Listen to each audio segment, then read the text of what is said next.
श्री स्वामी समर्थ। स्वागत आहे तुमचं माझ्या यूट्यूब चॅनलमध्ये। आजचा दिवस तुम्हाला खूप छान सुख समाधानाचा जावो ही स्वामींच्या चरणी प्रार्थना करते आणि आज या नवीन व्हिडिओला सुरुवात करते। तर बघा मित्रमैत्रिणींनो, उद्या आहे 30 एप्रिल वार बुधवार आणि उद्याच्या दिवशी आलेली आहे अक्षय तृतीया। तर अक्षय तृतीयेच्या दिवशी आपल्याला फक्त या झाडाला स्पर्श करून घरी यायचं आहे। मंगल सुद्धा बनेल धनवान, इतका पैसा येईल की सांभाळता येणार नाही आणि जन्मोजन्मीची गरिबी दुःख दारिद्र्य दूर होईल। विश्वास बसत नसेल तर तुम्ही प्रत्यक्ष हा उपाय जो आहे तर तो करून बघा। स्वतः रावणांनी सांगितले आहे की जर आपण योग्य वेळी योग्य मुहूर्तांवरती योग्य पद्धतीने म्हणजेच 30 एप्रिल अक्षय तृतीयेच्या दिवशी या झाडाला स्पर्श करून आलात तर तुमची गरिबी दारिद्र्य दुःख त्रास जो काय आहे तर तो सर्व काही समाप्त होईल आणि जन्मोजन्मीची गरिबी ही तात्काळ नाहीशी होईल। आपलं नशीब सातव्या आकाशावरती जाईल। जिथे जाल तिथे ते संपत्ती तुमच्या मागे येईल। अशा कोणत्या झाडाला स्पर्श करायचा आहे आणि आपल्याला कोणत्या वेळेमध्ये स्पर्श करायचा आहे याविषयीची संपूर्ण माहिती आजच्या या नवीन व्हिडिओमध्ये मी तुमच्या बरोबर शेअर करणार आहे। त्यामुळे तुम्ही हा व्हिडिओ स्किप न करता शेवटपर्यंत नक्की बघा। चॅनलवरती तुम्ही जर हा व्हिडिओ पहिल्यांदा बघत असाल तर चॅनलला आवर्जून सबस्क्राइब करा आणि असेच नवनवीन माहितीपूर्ण व्हिडिओ बघण्यासाठी समोरील बेल आयकॉनलाही प्रेस करा। आज या व्हिडिओमध्ये मी तुम्हाला अशी झाडे सांगणार आहे की ज्यांना फक्त स्पर्श केल्याने तुमची गरिबी दूर होईल आणि माता लक्ष्मीची अशी तुमच्यावरती कृपा होईल की तुम्ही धनवान व्हाल। जर तुम्ही अशा अक्षय तृतीयेच्या दिवशी मी सांगत असलेली झाडं ती फक्त स्पर्श केली तर तुमची गरिबी दूर होईल, तुमचं आयुष्य बदलून जाईल। आपल्या हिंदू संस्कृतीमध्ये अनेक प्रकारच्या पौराणिक मान्यतांना महत्त्व दिलं गेलं आहे। अनेक झाडाझुडपांना देववृक्ष मानलं जातं आणि ते अत्यंत शुभ मानले गेले आहेत ते वृक्ष देखील। निसर्गात असलेली अशी झाडं झुडपं आहेत जी आपल्या जीवनात चालून आलेल्या अडचणी दूर करतात।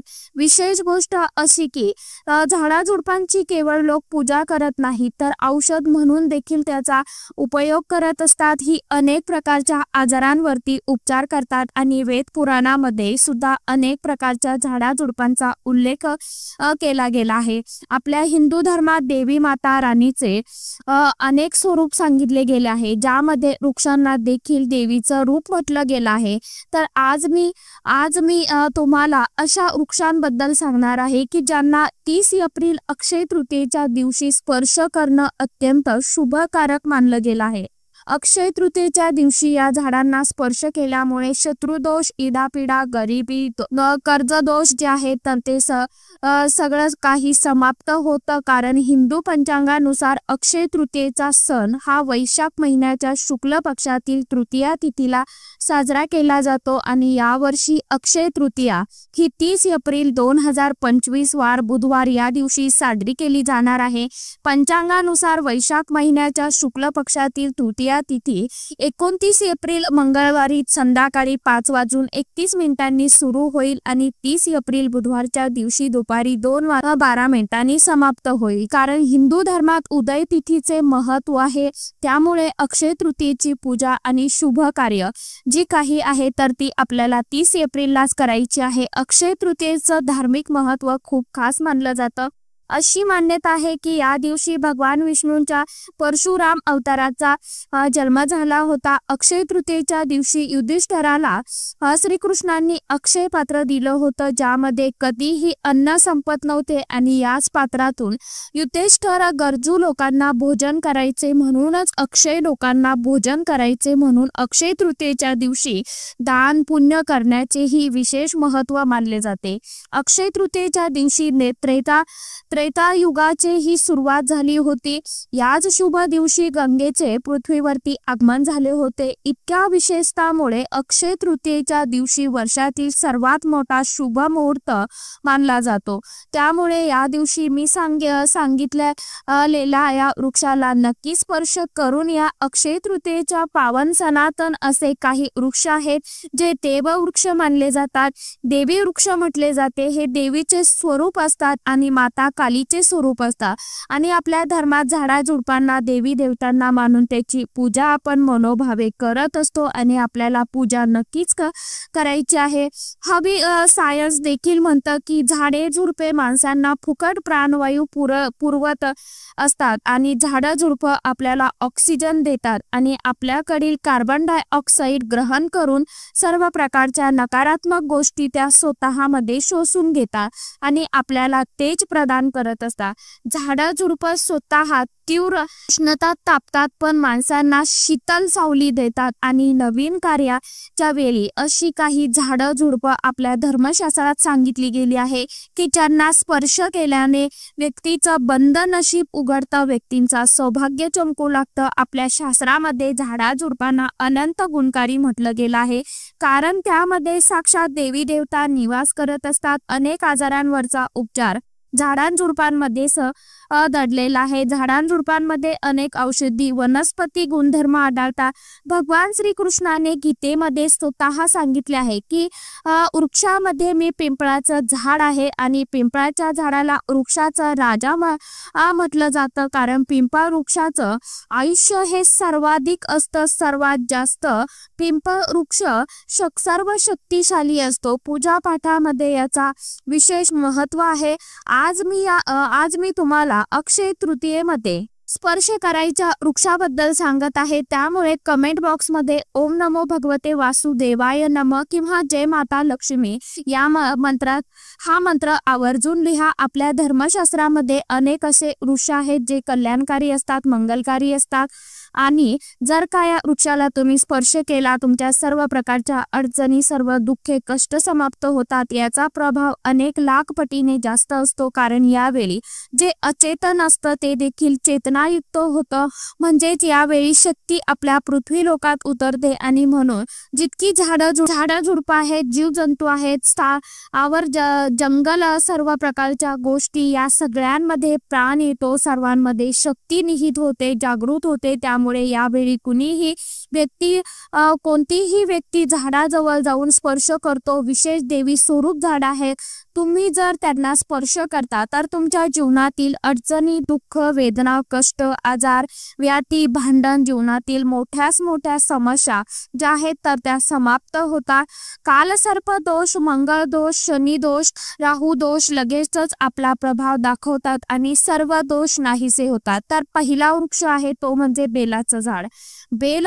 बेलाचं झाड जे आहे तर ते माता पार्वतीच्या नयन अश्रूपासून तयार झालेला आहे. शिव महापुराणात देखील सांगितलं गेलं आहे की बेल वृक्ष जो आहे तर तो माता पार्वतीच्या अश्रूपासून तयार झालेला आहे आणि स्कंद पुराणानुसार जी माता पार्वती आहे त्या देवी स्वरूप आहे, म्हणजेच त्या नवदुर्गेच्या स्वरूपात आहे. तर स्कंद पुराणाच्या कथेमध्ये म्हटलं जातं जो बेलाचा वृक्ष आहे तो माता पार्वतीच्या नयनाश्रूपासून उत्पन्न झालेला आहे. त्यांच्या फांदीत पार्वती, मुळात ब्रह्मा, खोडात विष्णू आणि संपूर्ण भागामध्ये देवाधिदेव महादेव निवास करतात. संध्याकाळच्या वेळी शिव मंदिराजवळ किंवा नवदुर्गा मंदिराजवळ असलेल्या बेल वृक्षाखाली तुपाचा दिवा लावल्याने व्यक्ती धनवान, गुणवान आणि पराक्रमी बनतो.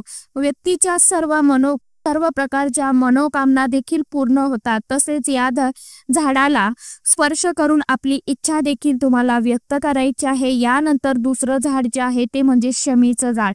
शमीचं झाड जे आहे तर ते जगदंबेचं स्वरूप मानलं गेलं आहे, जे स्वतः जगदंबे स्वरूप आहे. यावर स्वतः माता जगदंबा साक्षात वास करतात आणि कोणतेही व्यक्ती जर या अक्षय तृतीयेच्या दिवशी संध्याकाळच्या वेळी त्या झाडाखाली दिवा, धूप, अगरबत्ती लावून त्याच्या सर्व प्रकारच्या अडचणी दूर होतात. शमीच्या मुळात सिंदूर घातल्याने व्यक्तीला आरोग्याची प्राप्ती होते. जे लोक दीर्घ काळापासून आजारी आहेत अशा व्यक्तीच्या ज्या घरातील सदस्य आहेत तर ते लोक जे आजारी आहेत त्यांच्या शरीरावर 7 वेळा सिंदूर फिरवून शमीच्या मुळापाशी अर्पण करू शकतात. त्यामुळे त्यांचे रोग हे लवकरच बरे होतील. जे लोक अनेक दिवसापासून आजारी आहेत किंवा तुम्ही आजारापासून वाचू इच्छिता, निरोगी राहू शकता तर याच्यामुळे सिंदूर नक्की राखा मनोकामना पूर्ण करण्यासाठी।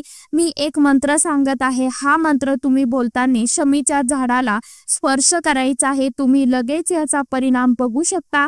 जसं तुमची मनोकामना आहे ती इच्छा पूर्ण होईल, तुमची दरिद्रता आहे ती समाप्त होईल। तर मंत्र कोणता आहे? मम मरणोर्थे पुर्यता मम दरिद्र नाश हा मंत्र तुम्हाला बोलायचा आहे। मंत्र असा आहे बघा, मम मरणोर्थे पुर्यता मम दरिद्र नाश हा मंत्र तुम्हाला बोलायचा आहे। किंवा तुम्ही महादेवाचा मंत्र म्हटला तरी देखील चालणार आहे। हा मंत्र बोलताना शमीच्या वृक्षाला स्पर्श करायचा आहे। सर्व प्रकारच्या तुमच्या मनोकामना पूर्ण होईल। तुमची जी काही दरिद्रता आहे तर ती दरिद्रता संपेल। यानंतर पुढचा वृक्ष आहे तो म्हणजे पारिजात। पारिजात वृक्ष समुद्र मंथनातून उत्पन्न झाला होता आणि तो देवराज इंद्राच्या नंदनवनात स्थापित करण्यात आला होता। पारिजात वृक्ष भगवान श्रीकृष्णाने मानव कल्याणासाठी पृथ्वी लोकांवरती आणला होता। जो पराजित वृक्ष आहे त्यालाही लक्ष्मी स्वरूप मानले गेले आहे, कारण माता लक्ष्मी सुद्धा समुद्र मंथनातून उत्पन्न झाल्या होत्या आणि पारिजात वृक्ष सुद्धा समुद्र मंथनातून उत्पन्न झालेला आहे, म्हणून माता लक्ष्मीची बहीण म्हणून ओळखली जाते। तर असं मानलं जातं की कोणीही मनुष्य त्याच्या शरीरात कितीही थकवा असो किंवा वेदना असो, व्रताच्या काळात जर तुमच्या शरीरामध्ये थकवा आहे, वेदना आहे, तर पारिजातक वृक्षाखाली संध्याकाळी स्पर्श करून नक्की या वृक्षाखाली तुपाचा दिवा लावा आणि याच्या मुळात चिमूटभर सिंदूर टाकला गेला तर सर्व प्रकारच्या मनोकामना पूर्ण होतात। पण तुम्ही प्रार्थना करा की पारिजात वृक्ष आपण देवी स्वरूप म्हटले जाता, आपण आपल्या सर्व प्रकारच्या अडचणी दूर करा। ग्रह दोष आहे, पितृदोष आहे, लक्ष्मी दोष आहे, हे सर्व आपण समाप्त करा। लक्ष्मी स्वतः तुमची बहीण आहे। आता लक्ष्मी आमच्या जीवनात प्रवेश करते, अशा प्रकारे आम्हाला आशीर्वाद द्या। अशा प्रकारे तुम्ही त्यांच्याशी तुमची जी काही इच्छा आहे, मनोकामना आहे तर ती व्यक्त करू शकता। आणि म्हणूनच अक्षय तृतीयेच्या दिवशी जर तुम्ही या 3 झाडांची मनोभावे पूजा केली, सेवा केली तर तुमच्या आयुष्यात इतका पैसा येईल की सांभाळता येणार नाही। करोडपती होण्याची इच्छा देखील तुमची लवकरच पूर्ण होईल। या 3 पैकी एक जरी वृक्ष तुमच्या घराजवळ कुठे असेल तर त्याची पूजा करा, मनोभावे सेवा करा। नक्कीच तुम्हाला त्या सेवेचं पूजेचं फळ जे आहे तर ते नक्कीच मिळेल। आता हे झाड जर तुमच्या घराजवळ असेल किंवा अंगणामध्ये असेल किंवा जवळपास असेल तर तुम्ही त्या झाडाची सुद्धा पूजा करू शकता। फक्त पूजा करताना मनामध्ये श्रद्धा आणि विश्वास ठेवा आणि त्यानंतर पूजा करा, उपाय करा, तरच त्या सेवेचं पूजेचं फळ आपल्याला जे आहे तर ते उशिराने का होईना मिळत असतं। तर सांगितल्याप्रमाणे 3 पैकी तुम्हाला शक्य असेल तर 3ही झाडांना तुम्ही स्पर्श करू शकता, पूजा करू शकता। आणि जर तुम्हाला शक्य नसेल, समजा एकच झाड मिळालं, बेलवृक्ष मिळाला किंवा शमीपत्राचं झाड मिळालं किंवा पारिजातकाचं झाड मिळालं तर 3 पैकी कोणत्याही एका झाडाची पूजा केली तरी देखील चालणार आहे। तर चला, आजच्या व्हिडिओमध्ये इतकीच माहिती होती। कशी वाटली नक्की सांगा। व्हिडिओ आवडला तर चॅनलला आवर्जून लाईक, शेअर, सबस्क्राईब जरूर करा। परत भेटूया नवीन माहितीसोबत, नवीन व्हिडिओंसोबत। तोपर्यंत सर्व माझ्या यूट्यूब परिवाराला श्री स्वामी समर्थ।